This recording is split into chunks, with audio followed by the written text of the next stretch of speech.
आज के इस वीडियो में हम शिव पुराण को आसान भाषा में समझेंगे।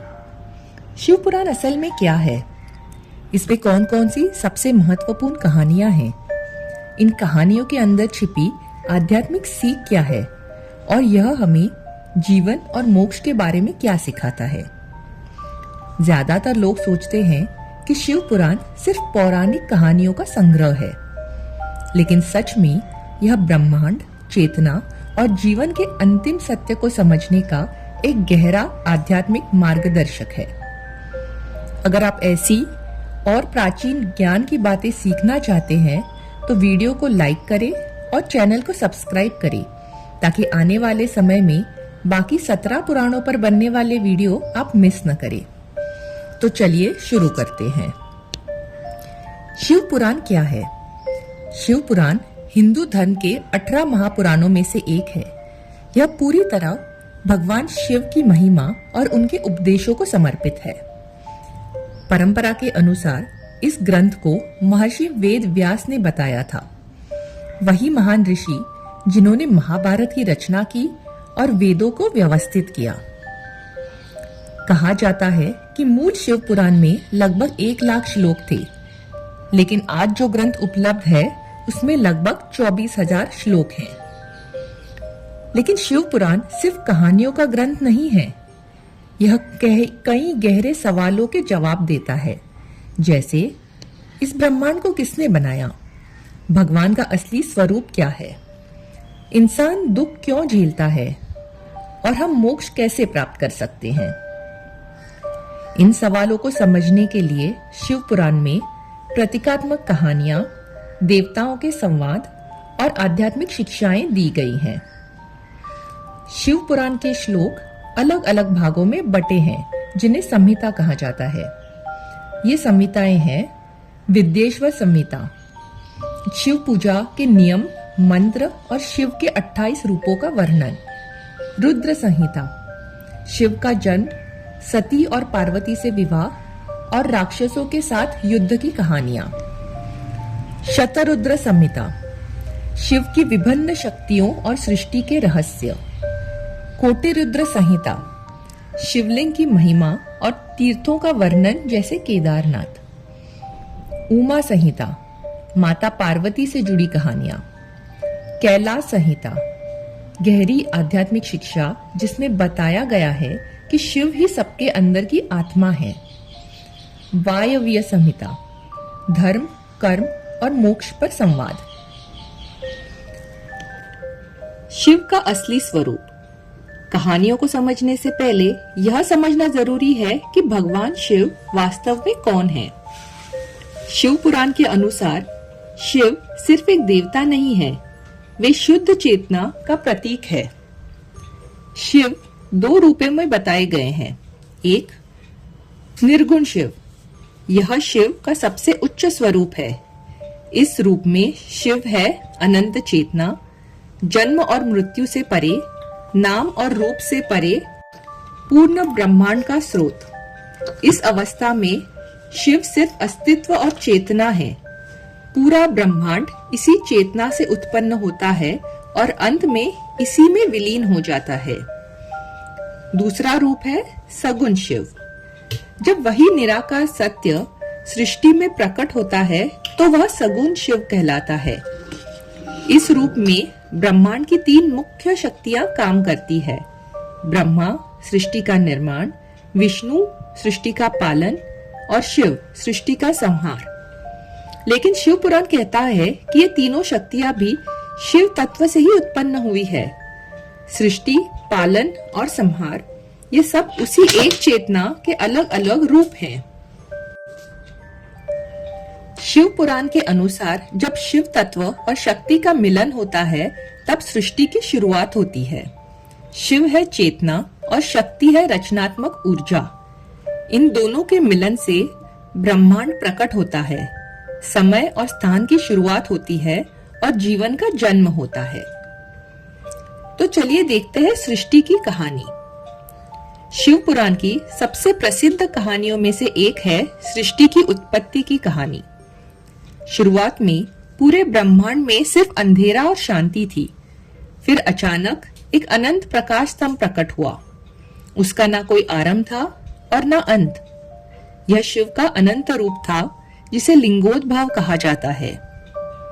जब ब्रह्मा और विष्णु ने यह दिव्य प्रकाश को देखा तो उनमें यह विवाद हो गया कि सबसे बड़ा कौन है।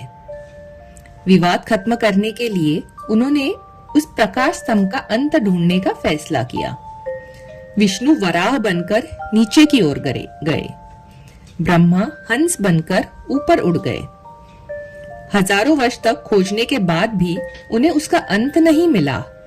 तब उन्हें समझ आया कि यह प्रकाश अनंत शिव का प्रतीक है।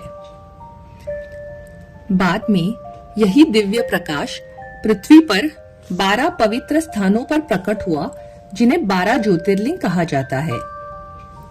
कहानी में आगे बताया गया है कि विष्णु ने शिव की महानता मानकर उसे स्वीकार कर लिया, लेकिन ब्रह्मा ने ऐसा नहीं किया। अहंकार में उन्होंने कहा कि शिव को भी उन्होंने ही बनाया है। यह सुनकर शिव ने अपने क्रोध से एक भयानक रूप उत्पन्न किया, काल भैरव। काल भैरव समय और अहंकार को नष्ट करने वाली शक्ति का प्रतीक है। कहानी के अनुसार ब्रह्मा के पहले 5 सिर थे। जब ब्रह्मा का अहंकार नहीं रुका तो भैरव ने उनका 5वां सिर काट दिया। यह घटना अहंकार के नाश का प्रतीक है। अब देखते हैं गणेश जी के जन्म की कहानी। शिव पुराण में गणेश जी के जन्म की कहानी भी बताई गई है। एक दिन माता पार्वती ने अपने शरीर के चंदन से एक बालक बनाया। उन्होंने उसे दरवाजे पर पहरा देने के लिए कहा। जब शिव वापस आए तो उस बालक ने उन्हें अंदर जाने से रोक दिया। शिव ने क्रोध में उसका सिर काट दिया, मगर जब पार्वती को यह पता चला तो वह बहुत दुखी हुई। उन्हें शांत करने के लिए शिव ने उस बालक को फिर से जीवित करने का वचन दिया।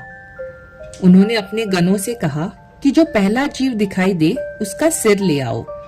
वह जीव हाथी था। शिव ने हाथी का सिर उस बालक के शरीर पर लगा दिया। इस तरह गणेश जी का जन्म हुआ, जो विघ्नहर्ता कहलाते हैं। यह कहानी हमें सिखाती है कि आध्यात्मिक विकास के लिए अहंकार को हटाकर ज्ञान को अपनाना जरूरी है। शिव और पार्वती का विवाह। शिव पुराण की सबसे सुंदर कहानियों में से एक है शिव और पार्वती का मिलन। सती के मृत्यु के बाद शिव गहरे ध्यान में चले गए। बाद में सती ने पार्वती के रूप में जन्म लिया, जो पर्वतराज हिमावन की पुत्री थी। पार्वती ने शिव को पाने के लिए कठोर तपस्या की। कई वर्षों की साधना के बाद शिव ने उन्हें अपने पत्नी के रूप में स्वीकार किया। यह मिलन एक गहरा प्रतीक है। शिव है चेतना, पार्वती है शक्ति। इन दोनों का संतुलन ही पूरे ब्रह्मांड को चलाता है। शिव पुराण की आध्यात्मिक शिक्षाएं। शिव पुराण सिर्फ कहानियां नहीं बताता, बल्कि जीवन की गहरी सीख देता है। पहला, जीवन अस्थायी है। धन चला जाता है, शक्ति खत्म हो जाती है, शरीर भी एक दिन नष्ट हो जाता है, लेकिन चेतना हमेशा रहती है। दूसरा, भक्ति से मुक्ति मिलती है। प्रार्थना, ध्यान और ओम नमः शिवाय का जप मन को शुद्ध करता है और हमें ईश्वर के करीब लाता है। तीसरा, अहंकार सबसे बड़ा दुश्मन है। कई कहानियां दिखाती है कि अहंकार के कारण राजा, ऋषि और देवता भी गिर जाते हैं। चौथा, शुद्ध मन सबसे बड़ा पूजन है। शिव पुराण कहता है कि सच्चे मन से चढ़ाया गया एक बेल पत्र भी हजारों महंगे चढ़ावों से ज्यादा मूल्यवान है। पांचवा, नियमित साधना। रोज थोड़ी साधना करना, जैसे 5 मिनट जप या एक दीपक जलाना, बहुत प्रभावी होता है। छठा, शिवलिंग का विज्ञान। शिवलिंग अनंत प्रकाश स्तंभ का प्रतीक है। यह हमें उस अनंत चेतना पर ध्यान लगाने की याद दिलाता है, जो पूरे ब्रह्मांड को चलाती है। अब देखते हैं आज के समय में शिव पुराण क्यों महत्वपूर्ण है। भले ही शिव पुराण हजारों साल पहले लिखा गया हो, लेकिन इसकी सीख आज भी उतनी ही महत्वपूर्ण है, क्योंकि ये हमें याद दिलाती है कि जीवन अस्थायी है, अहंकार दुख का कारण है और अंदर की शांति ही सच्ची शांति है। आज की भागदौड़ भरी दुनिया में शिव की शिक्षा हमें शांति, ध्यान और संतुलन की ओर ले जाती है। निष्कर्ष में यही है कि शिव पुराण कोई एक पौराणिक ग्रंथ नहीं है, यह आध्यात्मिक जागरण का मार्गदर्शक है। यह हमें सिखाता है कि जिस चेतना ने इस पूरे ब्रह्मांड को बनाया है, वही चेतना हमारे अंदर भी मौजूद है और वही चेतना शिव है। शिव पुराण के अंत में कहा गया है कि जो व्यक्ति इन कथाओं को श्रद्धा से सुनता है, उसे अंत में मोक्ष प्राप्त होता है।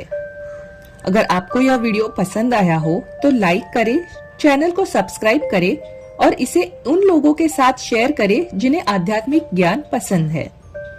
अगर आप चाहते हैं कि हम 12 ज्योतिर्लिंग के रहस्य पर वीडियो बनाएं, तो कमेंट में जरूर बताइए। ध्यान में रहे, जागरूक रहे। हर हर महादेव।